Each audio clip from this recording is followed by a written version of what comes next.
And we've got some extraordinary breaking news. Donald Trump has told The Telegraph he is, quote, very disappointed in Sir Keir Starmer for initially blocking him from using Diego Garcia military base, you know, that's in the Chagos Islands, to carry out strikes on Iran. Joining us now is Chief Home Security Editor Mark White. Well, that's a special relationship in a bad place.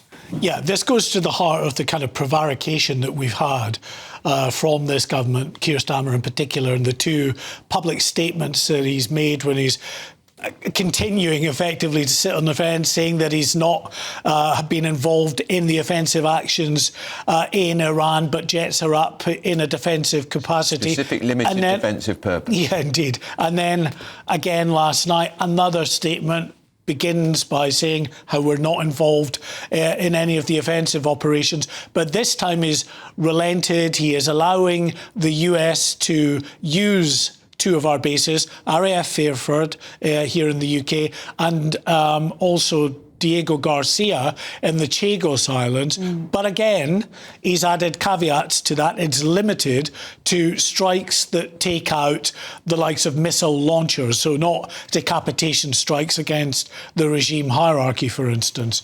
And it's clear Donald Trump is absolutely livid because he had asked, it seems from what he's telling the Telegraph, for the US to be able to use Diego Garcia, a major base for the US in the Indian Ocean, to be able to launch these strikes that they had been planning contingencies for some months.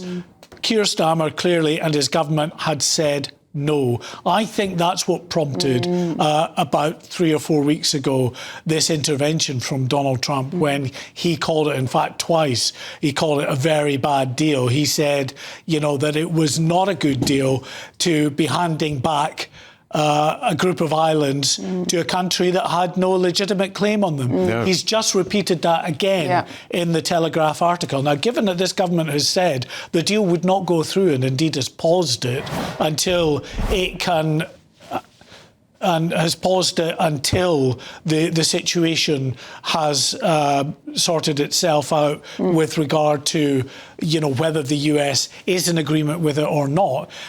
With what President Trump has said today, I can't see that Diego Garcia, that Chagos as a deal can possibly go through. And it is a joint military base, but nevertheless, although it's a joint military base with the States, clearly Britain has a huge authority over what can and can't be done from it.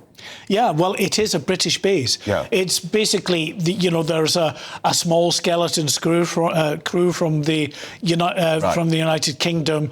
They're in Diego Garcia, and they do have small related operations there. But actually, the running of the base, the sovereignty of the base, it's our base.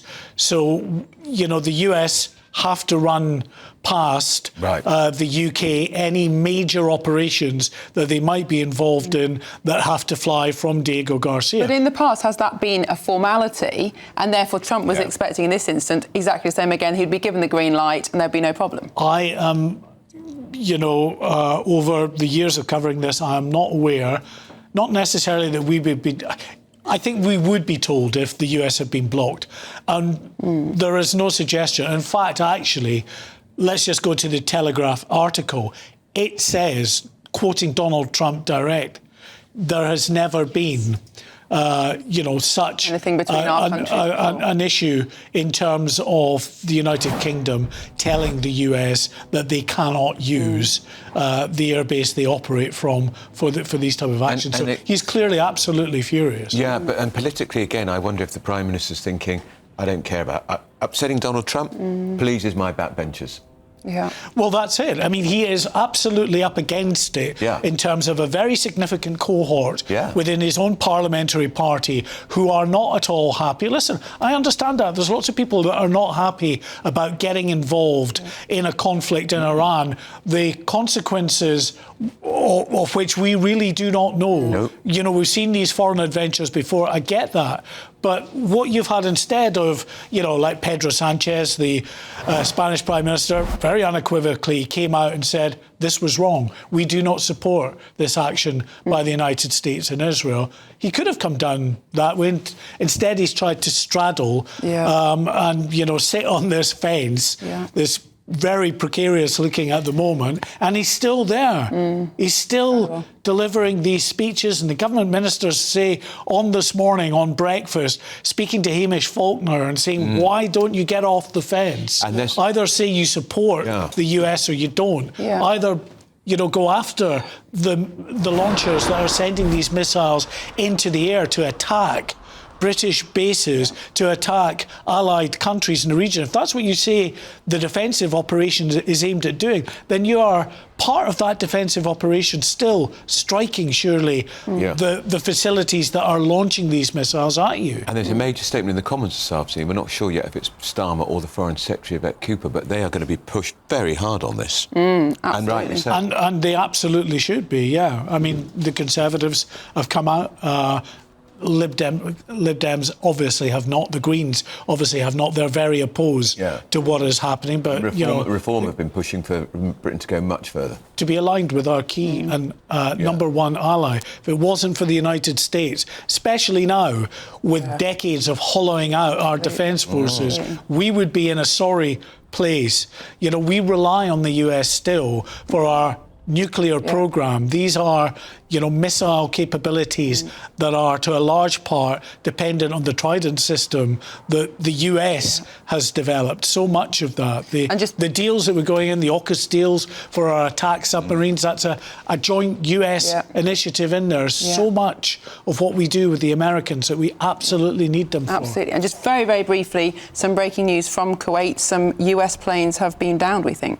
Well, this is just the most incredible story. Earlier this morning, we got reports, and hopefully we've got the images that we can show you of this. We got reports that an F-15 fighter jet out of Kuwait had been shot down by friendly fire.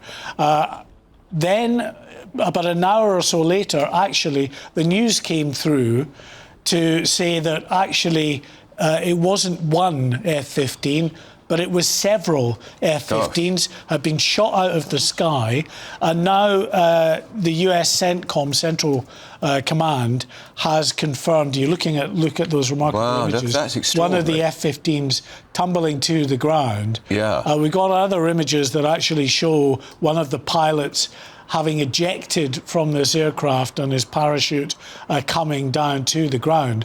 So CENTCOM have said that all 6 crewmen are safe. So that tells me, anyway, that it was 3 aircraft. There are two crew in each aircraft. And do we think it was potentially friendly fire that brought it? Was apparently friendly fire, and whether that was the US or the Kuwait taking down their own aircraft, or Kuwait taking them down, regardless of that. That's what happens in war. Well, approximately $100 billion an aircraft for an F-15, according to the internet. So that's 100 million, it's not 100 billion. 100 million, sorry. That is one expensive aircraft. More than our entire defence budget. Mark, it's still many times over. It is. Mark, right,